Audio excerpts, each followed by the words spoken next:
பிஸ்மில்லாஹிர் ரஹ்மானிர் ரஹீம். நஹ்மதுஹு வ நுஸல்லி அலா ரசூலிஹில் கரீம். அம்மா பஅத். அரபி எழுத்துக்களுடைய வரிசையில் 17வது எழுத்து நம்ம இப்போது பார்க்குறோம். இந்த எழுத்து குர்ஆனில் 800க்கும் மேற்பட்ட இடங்களில் வந்திருக்கு.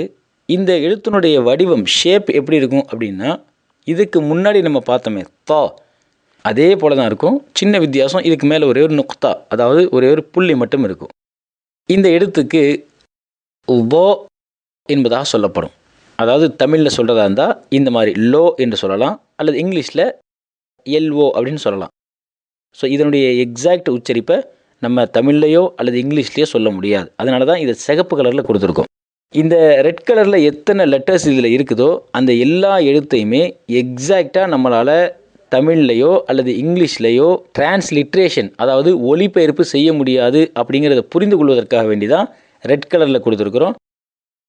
இந்த ப்ளூ கலரில் இருக்கக்கூடிய இந்த லெட்டர்ஸை ஒன்று இங்கிலீஷ்லேயோ அல்லது தமிழ்லையோ நம்ம கண்டிப்பாக எதுலையோ ஒன்றில் ஓரளவுக்கு நம்மளால் சொல்லிட முடியும். ஸோ பிளாக் கலரில் உள்ள லெட்டர்ஸ் ரொம்ப ஈஸி, நம்ம சாதாரணமாக தமிழில் புழங்கக்கூடிய அந்த வார்த்தைகள் தான். ஸோ இந்த லோ என்ற இந்த லெட்டர் தமிழில் லோ, லீ, லு என்பதாக சொல்லலாம். ரொம்ப லோ அப்படின்னு சொல்லிடாமல் ல என்று சொல்லிடாமல் இரண்டுக்கும் இடையில் இருக்கக்கூடிய ஒரு உச்சரிப்பு. ஸோ அது மஹ்ரஜுடைய பாடங்கள் வரும்போது தான் நமக்கு இன்ஷா அல்லாஹ் புரியும். நம்முடைய புழக்கத்தில் இங்கிலீஷ்லேயோ அல்லது தமிழ்லையோ இந்த உச்சரிப்பு இல்லை.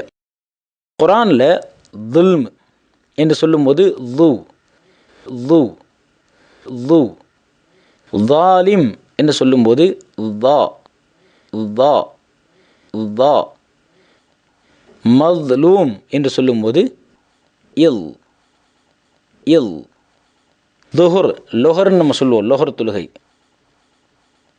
அது லொஹர் இல்லை, துஹுர் என்று சொல்லும்போது து து.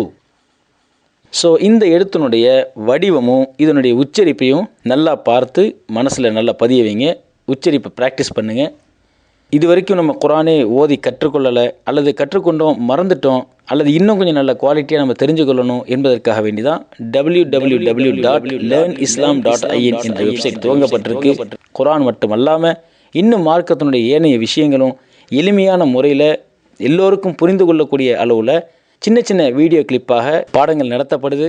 நாமளும் அதை தெரிந்து கொள்வது, நமக்கு தெரிந்தவங்களுக்கும் அதை நம்ம சொல்கிறது, மார்க்கத்தை முறையாக கற்றுக்கொண்டு அதன்படி அமல் செய்யக்கூடிய நல்ல ஒரு பாக்கியத்தை அல்லாஹ் நம் அனைவருக்கும் தருவானாக. வ ஆகிரு தஅவானா அனில் ஹம்துலில்லாஹி ரப்பில் ஆலமீன். அஸ்ஸலாமு அலைக்கும் வரஹ்மத்துல்லாஹி வபரகாத்துஹு.